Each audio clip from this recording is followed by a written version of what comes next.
I like the way she handled the program.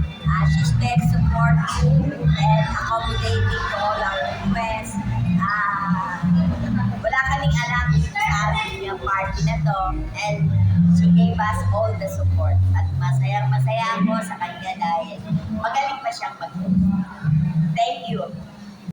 Regarding sa hosting meeting, I give her 5. If you have 1 to 5, I will give it 5 star. Lahat na-accommodate niya yung dapat na expectation ko na-reach yung expectation. So, thank you, May.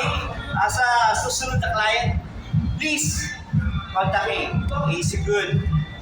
Give him 5 star. Okay, good evening, good morning, or whatever it is. Kay is doing a good job, terrific job, what I'm saying. And you can recommend these things to your friend, relative, and whatever kind of occasion that you want. She deserves to have something, and she is good. So, I really, really appreciate it, and this is AAA.